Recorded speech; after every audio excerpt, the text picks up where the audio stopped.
Merci.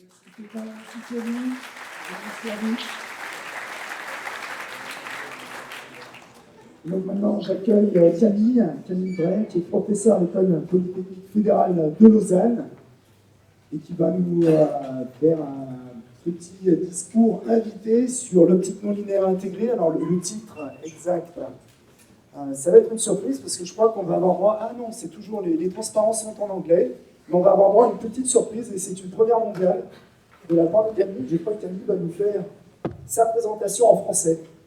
Voilà, ça c'est vraiment une première. Je pense qu'on peut apprécier l'effort. Camille, s'il te plaît, merci à toi. Merci beaucoup Christian pour ces quelques mots et puis merci à vous d'être ici et aussi pour l'invitation de participer à cet événement dans cette belle ville de Rouen que je ne connaissais pas et que je découvre. Donc voilà, j'avais prévu en effet de faire ma présentation en anglais parce que l'anglais est ma langue scientifique maternelle. Et donc c'est la première fois que je vais faire une présentation en français parce que je me suis dit que si je ne le fais pas ici, je ne le ferai jamais. Donc il y aura peut-être quelques anglicismes qui vont se glisser dans mon discours et j'espère que vous serez tolérants. Donc je vais parler d'optique non linéaire intégrée, c'est un domaine très vaste et je vais me concentrer sur quelques aspects, surtout sur ceux qui concernent mon laboratoire à l'École polytechnique fédérale de Lausanne, qui est le laboratoire de systèmes photoniques. Donc si je parle vraiment de loin et je parle de non-linéarité, on sait que c'est un domaine qui a une physique riche et universelle, avec des phénomènes magnifiques que l'on peut observer dans différents lieux, comme dans la nature ou dans l'optique, qui est ce qui nous intéresse. Mais la non-linéarité est aussi un élément qui a un impact technologique très fort. Donc, on parle par exemple, de la conversion de fréquence, qui est essentielle pour la modulation, tout ce qui est switching pour les logic gates. Et je peux illustrer ça, par exemple, avec l'évolution des transistors qui ont révolutionné la façon dont on fait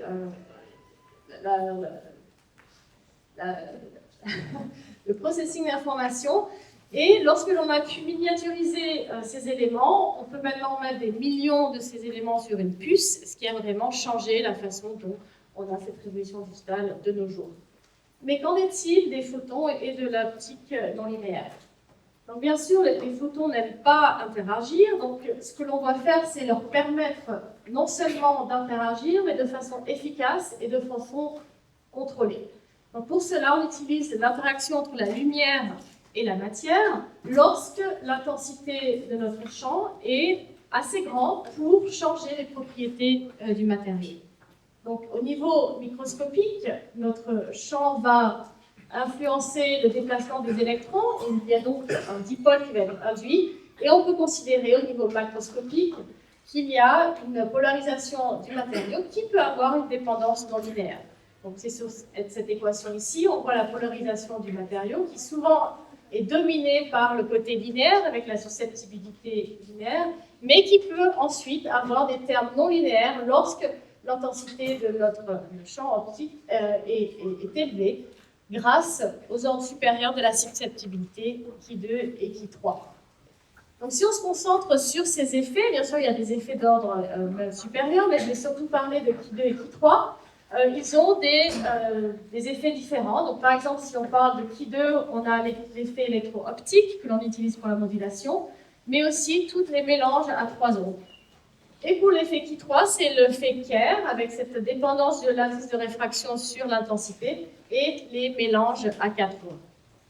Au niveau des applications, j'aime les regrouper sur 3 grands thèmes. On peut utiliser la non-linéarité optique pour tout ce qui est la manipulation et la conversion de la lumière, mais également pour l'interaction entre la lumière et la matière, que ce soit pour le procédé des matériaux, pour l'imagerie, et ensuite pour tout ce qui est les technologies d'information. Alors la non-linéarité photonique est utilisée, il y a des éléments que vous pouvez acheter, mais en gros, les effets Ki2 sont toujours dominés surtout par l'optique bulk et les effets Ki3 sont surtout utilisés dans les fibres optiques. Alors, on veut bien sûr intégrer ces éléments pour pouvoir permettre cette évolution technologique et on a beaucoup d'aspects qui nous avantagent si on va à l'intégration. Donc si on considère l'efficacité d'un effet non linéaire, on peut considérer que cela va dépendre de l'intensité de la lumière, cela va dépendre des propriétés du matériau au niveau non linéaire, aussi de tout ce qui est l'accord de phase. On a des mélanges de différentes ondes, donc la dispersion va être critique pour pouvoir permettre quelque chose d'efficace. Et puis, les pertes peuvent aussi influencer, que ce soit dans les guides, la propagation, ou dans les résonateurs, le facteur de qualité. Lorsqu'on intègre, on gagne sur pas mal de ces aspects. Par exemple, dans des guides comme ceci, ça sera des guides que nous utilisons nous dans notre laboratoire avec des dimensions du micromètre. La lumière est confinée de façon très efficace, donc on gagne une intensité pour la même puissance. On a aussi beaucoup de matériaux qui peuvent être intégrés. Donc ici, c'est la silice. Et on voit que beaucoup de matériaux peuvent être intégrés avec des non-linéarités liées au Ki 3 ou des non-linéarités Ki 2 qui sont beaucoup plus avantageuses. Finalement, au niveau de la dispersion, avec nos guides qui peuvent avoir un indice de réfraction différent, une grande différence d'indice entre le cœur et la gaine, en modifiant la géométrie de notre guide, on a un contrôle assez précis sur la dispersion. Et on peut aussi faire ça en 3D en modifiant la structure du guide le long de la propagation, ce qui est assez difficile à faire, par exemple, dans les fibres, même s'il y a quelques pardon.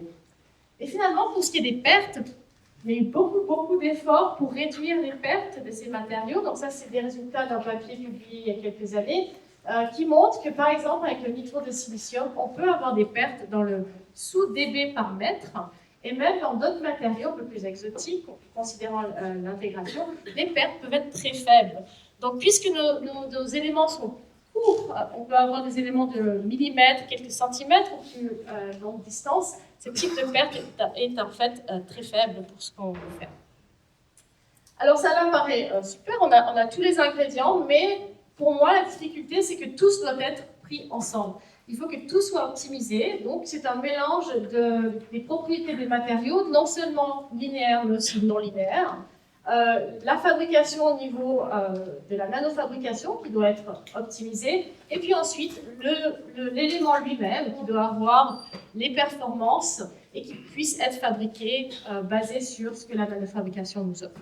Donc tout cela nécessite des développements complexes qui en fait font que ce n'est pas si facile que ça d'optimiser un élément non linéaire imprimé. Alors je veux parler, avant d'aller dans les détails de ce que nous faisons, de ce que je considère quelque chose assez important, un success story, qui est basé sur les micro-résonateurs. Donc ici, je montre des micro-résonateurs en forme d'anneau, où c'est un guide qui est en fait fermé sur lui-même, et la lumière est couplée dans ces anneaux par un guide de façon évanescente. Vous pouvez voir que ces types de micro-résonateurs ont été fabriqués dans divers matériaux. Tous ceux-ci sont avec des performances extrêmement importantes. On bénéficie du confinement de la lumière au niveau spatial, mais aussi temporel. Si les pertes sont faibles, la lumière va résonner dans ces éléments de façon très efficace.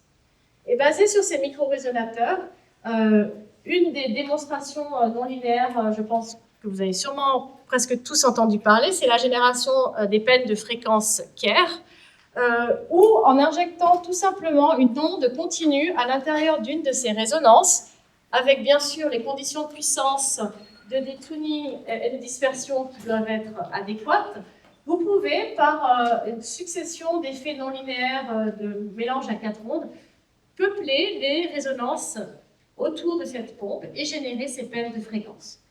Donc dans l'optique intégrée, on a des facteurs de qualité qui peuvent être très élevés, qui aident surtout pour avoir le seuil nécessaire de puissance pour avoir ces oscillations paramétriques.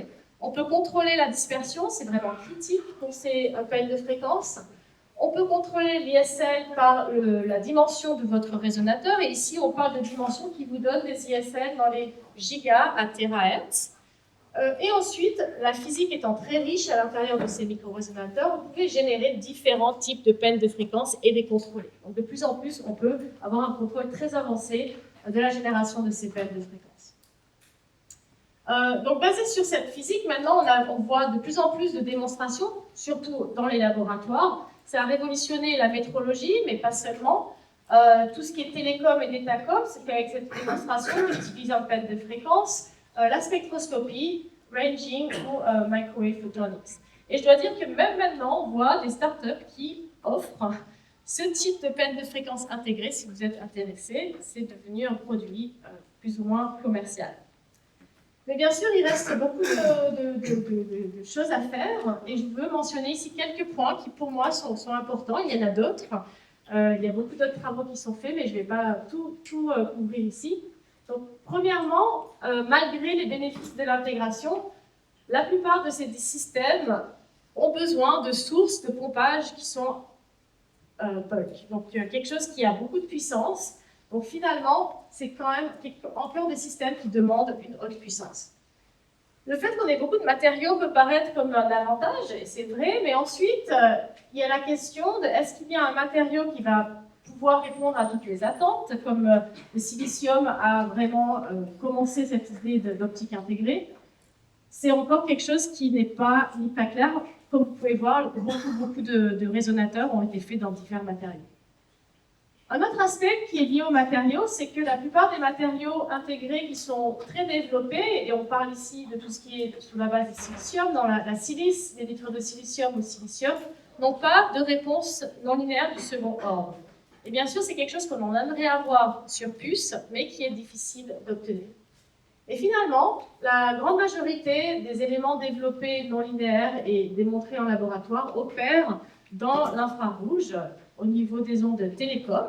Bien sûr, c'est parce que c'est ce qui a commencé toute cette idée d'optique intégrée, mais il y a un intérêt à aller au-delà, comme on a pu en entendre parler ce matin avec la présentation de Real Valley. Donc, aller dans le moyen infrarouge ou le visible.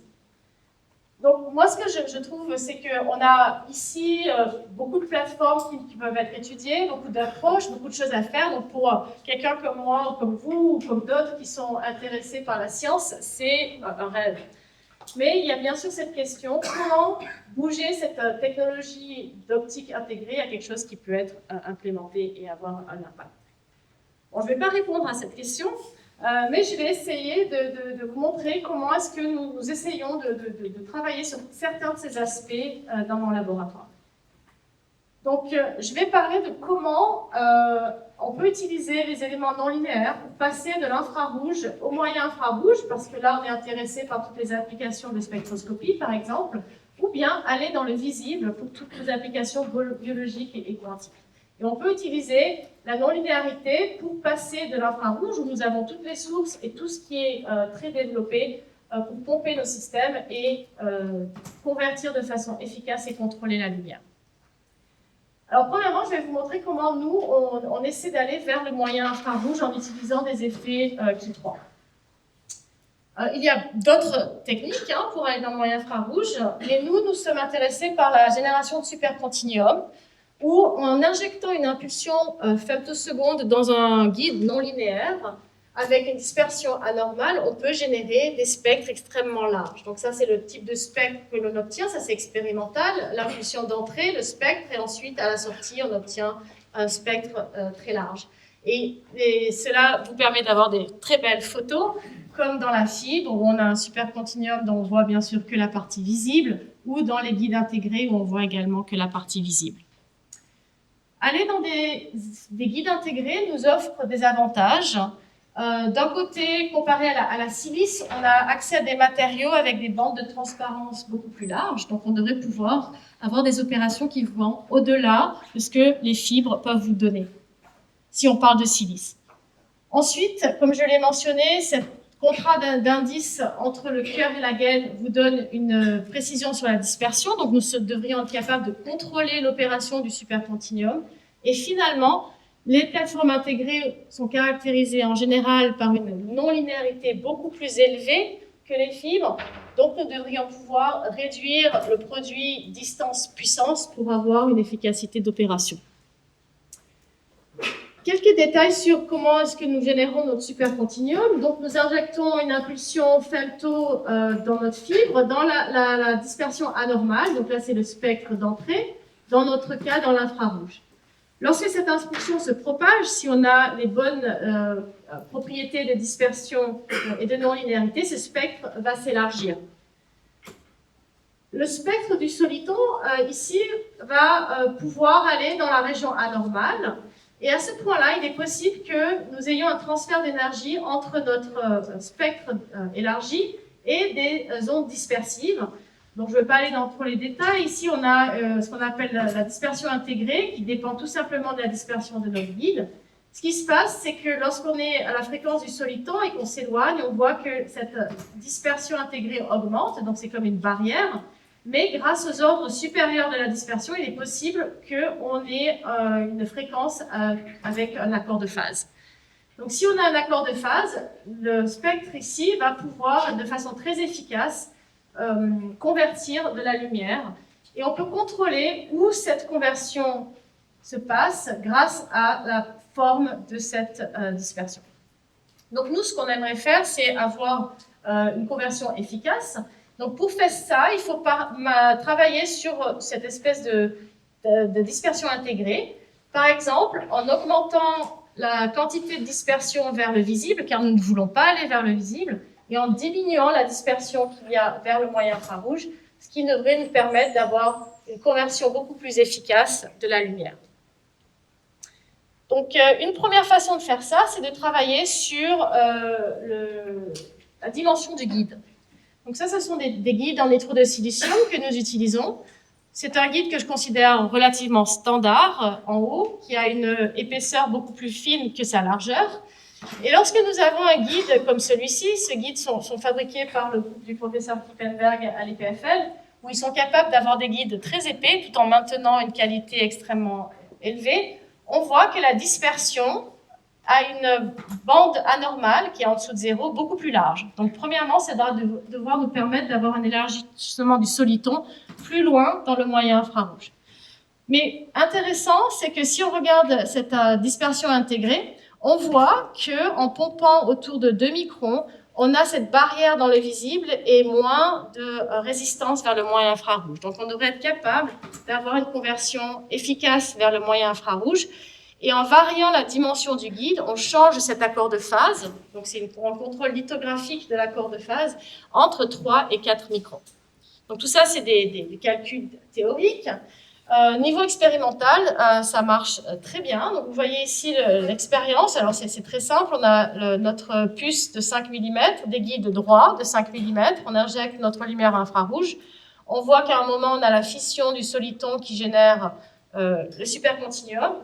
Bien sûr, à l'œil, on voit que le vert, qui n'est pas d'intérêt pour nous. Et si on regarde dans le spectre, dans le moyen infrarouge, en changeant la dimension de notre guide, on voit clairement cette onde dispersive qui est générée de façon très efficace et qui est contrôlée. Donc, on peut contrôler où elle se positionne entre 3 et 4 microns. Okay. Là, c'est à faible puissance. Lorsqu'on optimise notre opération, on obtient ce type de spectre, de nouveau expérimental. Donc, en bleu, c'est l'expérience. En pointillé rouge, c'est les simulations. Donc, on a vraiment quelque chose qui est en accord entre les simulations et l'expérience. Et on a une projection de la lumière avec plus de 30% d'efficacité, ce qui nous donne des puissances dans le milliwatt dans le moyen infrarouge. Alors, vous allez me dire, ce type de guide comme ceci, c'est pas quelque chose dont tout le monde peut avoir accès. Ce sont des guides qui sont fabriqués à l'université.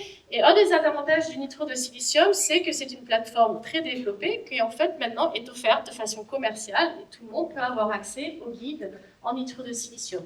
Cependant, lorsque vous allez à une fonderie, bien sûr, il y a plus de limitations, en particulier sur l'épaisseur du film de nitro de silicium, qui va être donné par le fabricant, et vous n'aurez pas de contrôle sur cette hauteur. Donc, que faire ? Une autre méthode qu'on a testée, c'est d'essayer de contrôler la dispersion en utilisant des structures couplées.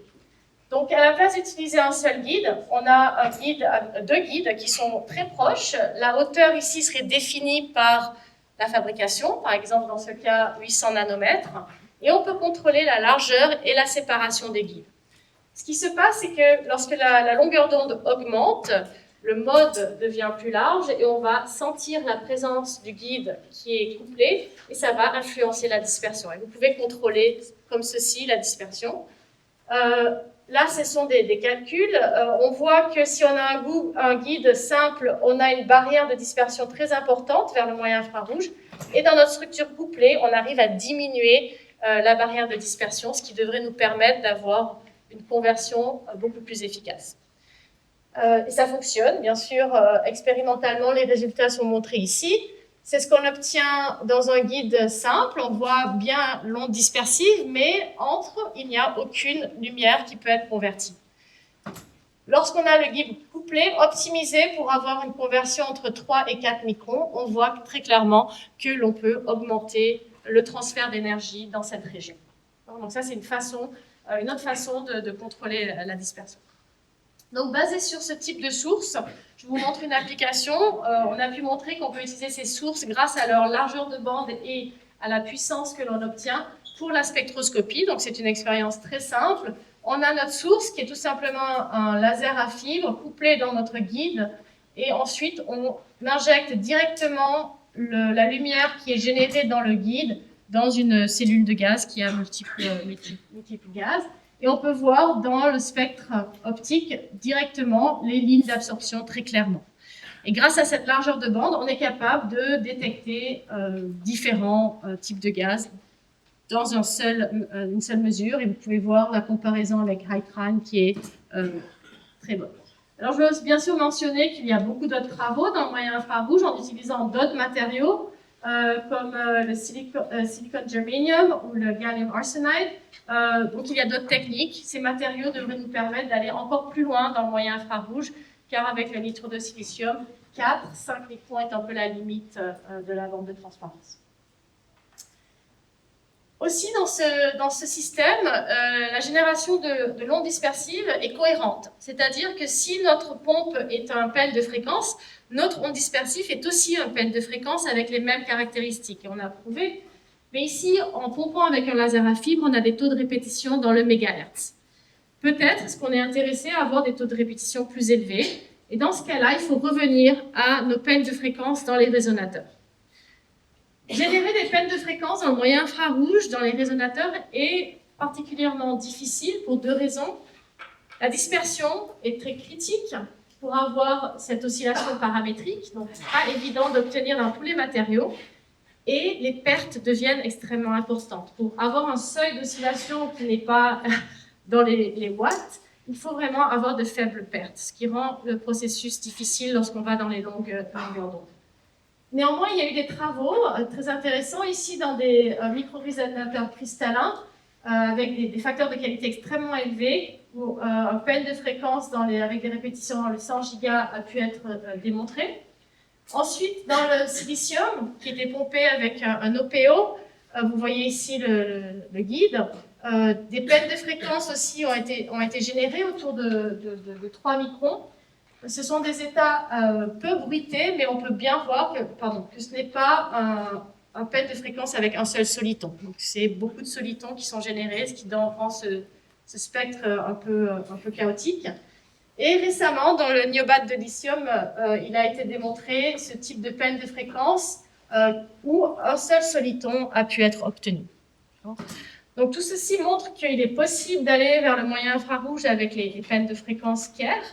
Mais nous, comme nous travaillons avec le nitrure de silicium, on a essayé de pousser ça dans cette plateforme. Et je vous montre ici les résultats rapidement.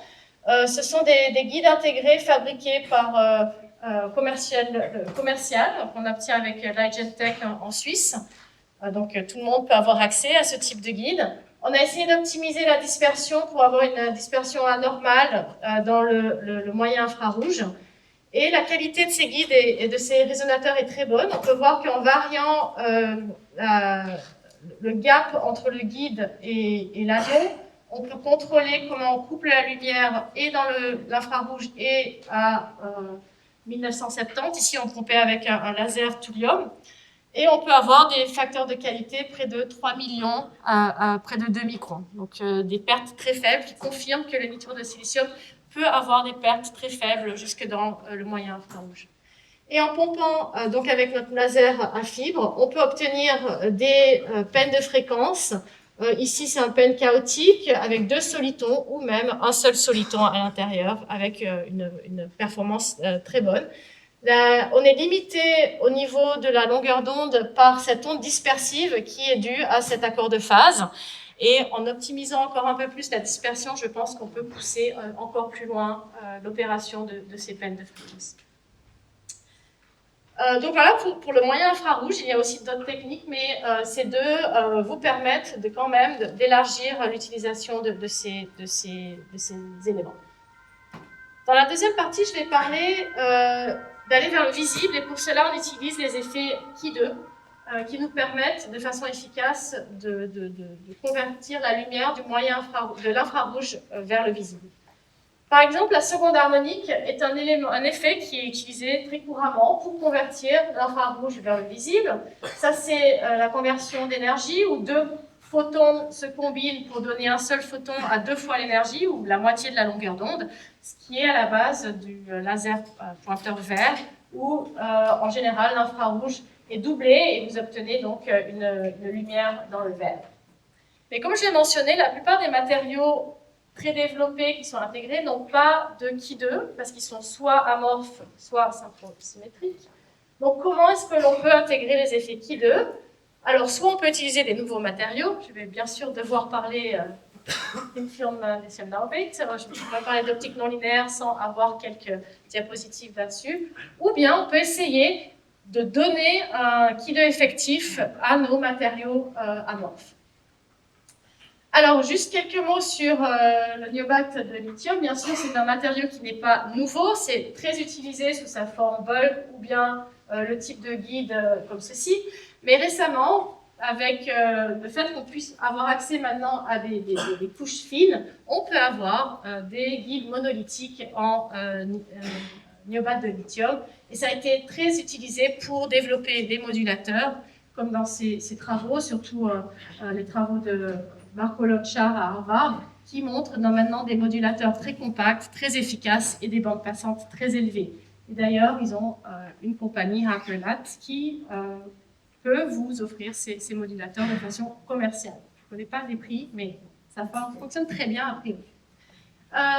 Mais nous, ce qui nous intéresse, c'est la conversion de fréquence. Donc, je reviens à ma seconde harmonique. Le problème ici, c'est que bien sûr, ces longueurs d'onde sont très différentes. Donc, si on considère le même mode transverse, il y a un désaccord de phase très important. Donc, pour avoir une conversion efficace, il faut faire quelque chose avec ce désaccord de phase. Et avec le niobate de lithium, on peut utiliser le quasi-accord de phase. Ce qui veut dire qu'on va avoir une inversion périodique de la non-linéarité pour compenser ce désaccord de phase. Donc, grâce à l'effet ferroélectrique de niobate de lithium, on peut tout simplement faire des électrodes autour de nos guides avec une certaine périodicité et utiliser une source de tension pour inverser ces domaines. Cela fonctionne très bien dans les guides, dans les micro-résonateurs en nano ou bien en racetrack. Maintenant, la difficulté reste que ce matériau est difficile quand même à fabriquer. Ceux qui travaillent avec, ce n'est pas évident. Nous, on travaille avec ce matériau pour essayer de comprendre les limites de la fabrication. Donc, on a testé un guide tout simple avec un périodique polling fixé. Et on voit que même sur la même puce, le même design va vous donner des performances très différentes, que ce soit en longueur d'onde ou en efficacité. Ensuite, si vous allez d'un wafer à wafer, on n'en parle même plus. On peut avoir des désaccords de plus de 100 nanomètres parfois, même si le design est exactement le même. Donc il y a encore des progrès à faire pour cette fabrication. Et bien sûr, ça reste un matériau qui n'est pas compatible avec la fabrication CMOS. Donc nous, ce qui nous intéresse, c'est essayer de faire du Ki2 dans des matériaux qui sont basés sur le silicium. Et on peut faire ça parce que vous pouvez avoir un Ki2 effectif en combinant le Ki3 avec un champ DC. Ces travaux datent de quelques années, mais je pense qu'ils illustrent très bien les résultats. Ça a été fait dans le silicium, dans le groupe de Michael Watts, où ils ont un guide en silicium, des électrodes avec une certaine périodicité. Ils appliquent un champ électrique et ils ont pu démontrer un Ki2 effectif très élevé, en fait même plus élevé que le niobate de lithium, et les effets électro-optiques. Ici, malheureusement, avec le silicium, vous ne pouvez pas aller dans le visible à cause du band gap. Et en plus, vous devez avoir une tension qui est appliquée constamment à votre device pour que ça fonctionne. Dans le silicium, ça peut fonctionner parce que le Ki3 est très élevé, donc vous n'avez pas besoin d'avoir une tension extrêmement large, mais dans la plupart des matériaux, cela peut être une limitation.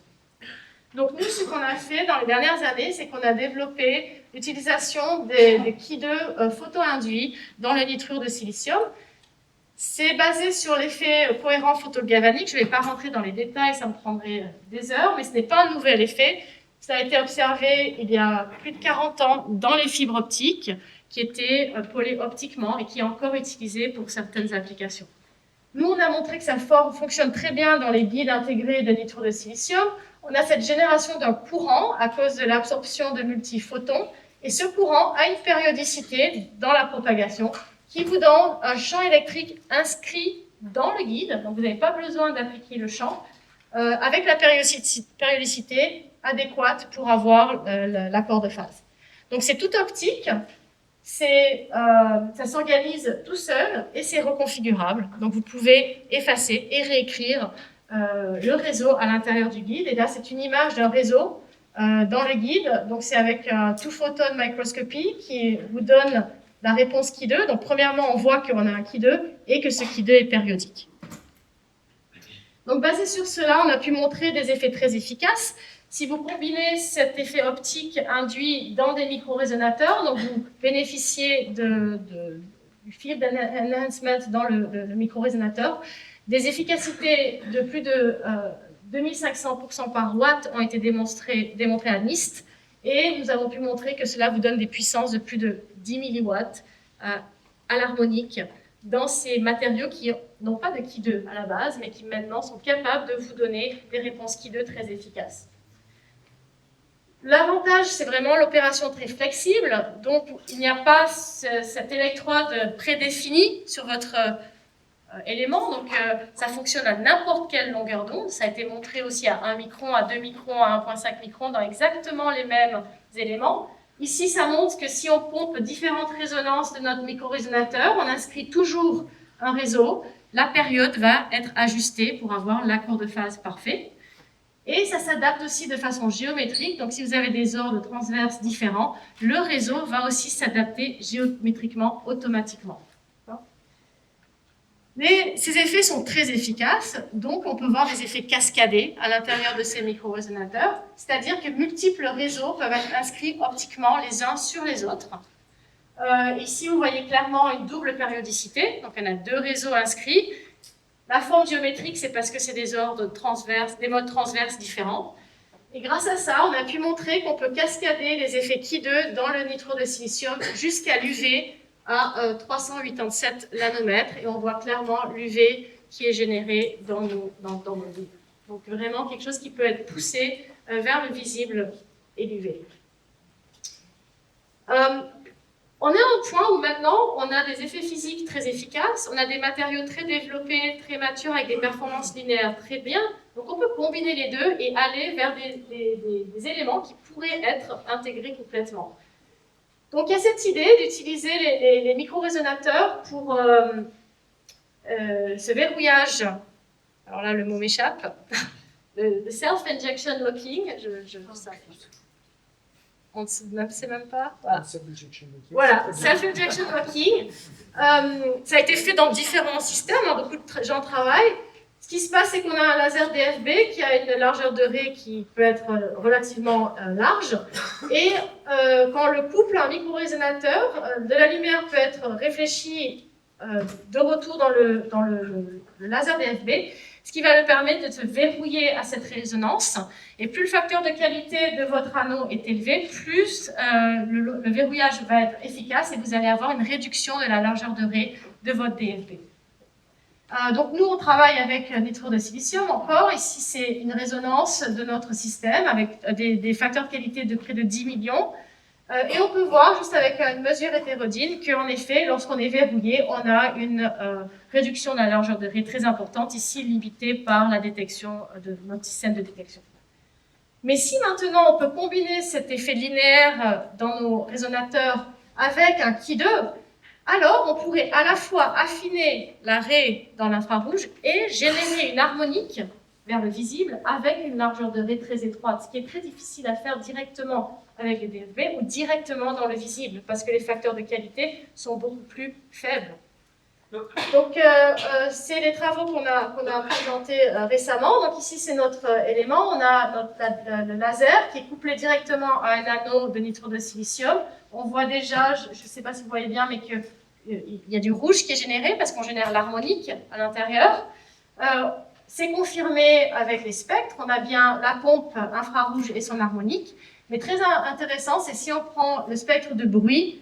En rouge, c'est le laser non verrouillé. Et ensuite, ces deux courbes en dessous, c'est quand le laser est verrouillé à la fondamentale et à l'harmonique. Et on voit une réduction de plus de 35 dB dans le bruit.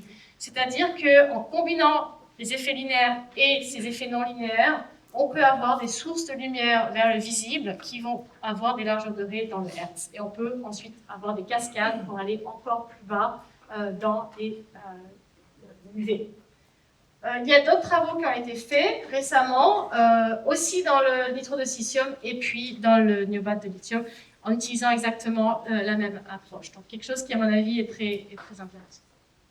Donc on est à un point où on a vraiment quelque chose qui fonctionne très bien. Donc on peut s'intéresser à quelques aspects de design qui peuvent nous limiter. J'ai que quelques slides diapositives là-dessus. Surtout quand on parle de ces résonateurs qui maintenant opèrent sur des très larges bandes.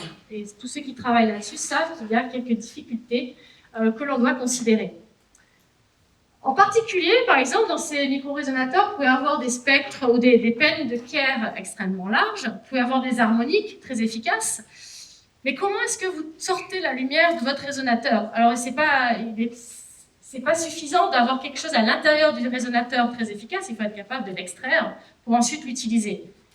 Et si vous avez un résonateur comme celui-ci, avec un guide et un couplage évanescent juste à un point, on sait que, par exemple, vous pouvez être très bien couplé à votre pompe qui est dans l'infrarouge, mais si vous générez une harmonique telle que la seconde harmonique sur le mode fondamental à l'intérieur, vous allez avoir beaucoup de mal à l'extraire de l'anneau. Donc vous allez avoir une puissance très faible à la sortie de votre élément. Donc comment est-ce qu'on peut extraire efficacement nos harmoniques de nos résonateurs? Et l'autre problème, c'est la question de contrôle. Donc maintenant, on a différentes harmoniques à l'intérieur de nos résonateurs. Comment est-ce que ça fonctionne? En général, nous, on utilise la température pour ajuster l'opération et essayer de trouver les bonnes conditions d'opération, mais quand vous faites ça, tout bouge en même temps. Donc on aimerait avoir plus de contrôle sur la génération des harmoniques. Alors, comment coupler? Alors, il y a une technique très connue pour essayer d'optimiser le couplage dans le visible ou des ordres supérieurs, c'est d'utiliser des poulies où là, le guide, maintenant, est enroulé autour de l'anneau, et cela fonctionne très bien. Il y a ces travaux, ici, je vous conseille, où c'est bien décrit comment est-ce qu'on peut avoir ces types de systèmes pour optimiser le couplage à différentes longueurs d'onde.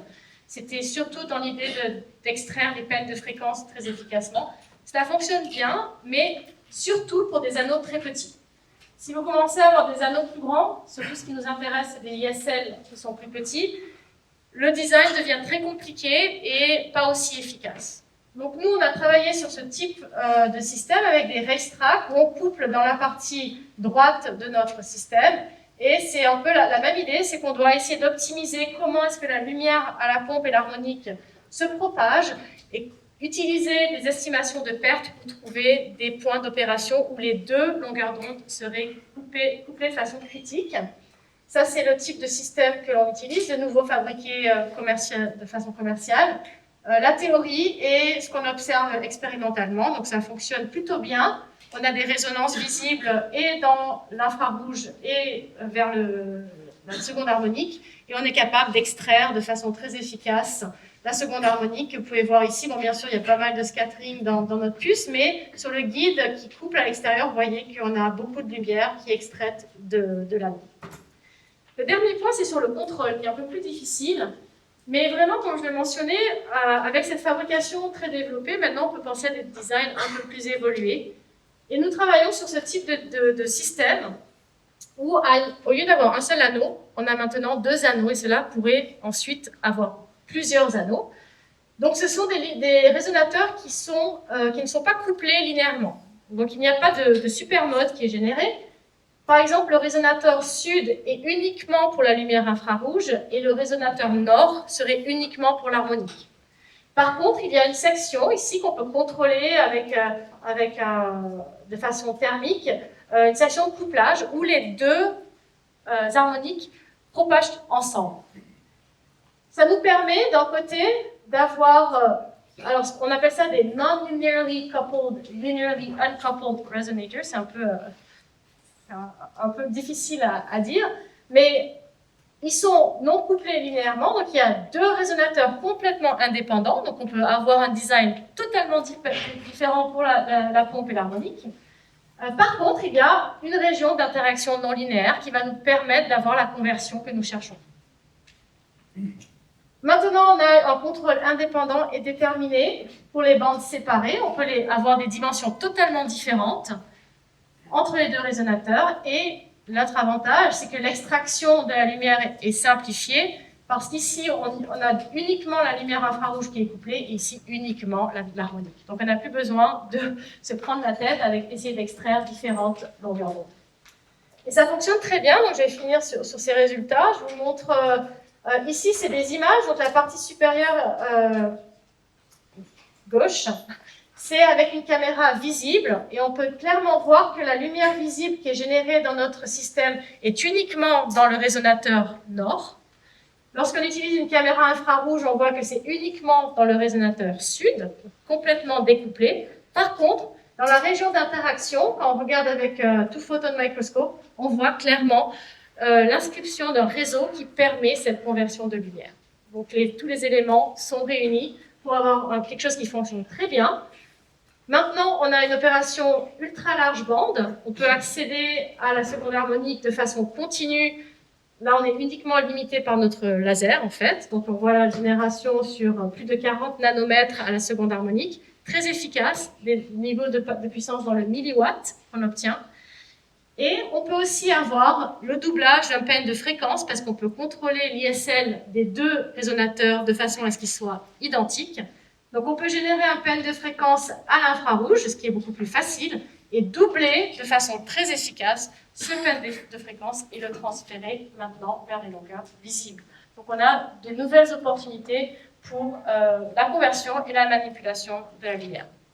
Donc je termine là-dessus, juste vous dire que en combinant cette nanofabrication qui évolue très rapidement, les matériaux également, et puis ces nouveaux types de systèmes, on peut vraiment changer la façon dont on manipule la lumière sur les puces et aller vers des systèmes complètement intégrés. Et bien sûr, en combinant cela avec d'autres développements, comme l'intégration des lasers, l'intégration de milieux de gain sur les puces, cela va ouvrir des nouvelles opportunités. Et je ne veux pas terminer sans bien sûr remercier tous ceux qui ont travaillé, en particulier dans mon groupe. C'est leurs travaux. Moi, je n'étais là que pour récolter le fruit de leur travail. Les collaborateurs dans différents laboratoires et bien sûr les sponsors. Et vous, remerciez-vous pour votre attention.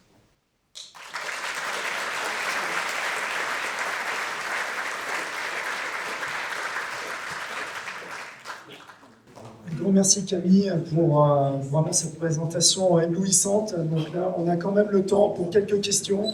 Donc je vous en prie, n'hésitez pas. Je sais que c'est un peu intimidant. Mais Ayson, il n'est pas encore dans la place, donc ça va en attendre.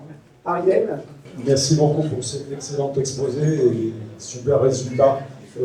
Pour la partie génération d'harmonique par haute inscription, évidemment, il y a l'histoire ancienne de faire le processus inverse. Et comment s'effacent les réseaux? Est-ce que si on pompe pour générer du paramétrique, ça s'efface? Et de toute manière, comment il résiste à la présence ou fonctionnement d'harmonique fort? C'est une très bonne question, très légitime, parce qu'en effet, la façon dont ces réseaux sont inscrits, c'est le déplacement de charge à l'intérieur du matériau. Et donc, il est possible que ce réseau s'efface de façon thermique, par exemple, avec le temps, il peut s'effacer, ou si on injecte à l'intérieur de nos guides de la lumière avec de l'énergie plus élevée. Donc c'est un problème que l'on voit dans les guides, on ne le voit pas dans les micro-résonateurs parce que c'est un processus qui s'auto-écrit en fait, comme il est constamment pompé, on n'a pas ce problème, c'est un problème dans les guides. On a fait des études pour utiliser ces réseaux pour faire de la SPDC par exemple, et en effet on a vu qu'on est limité sur la puissance que l'on peut injecter à 780 avant que le réseau s'efface. Ça fonctionne quand même, mais on va être limité au niveau de la puissance.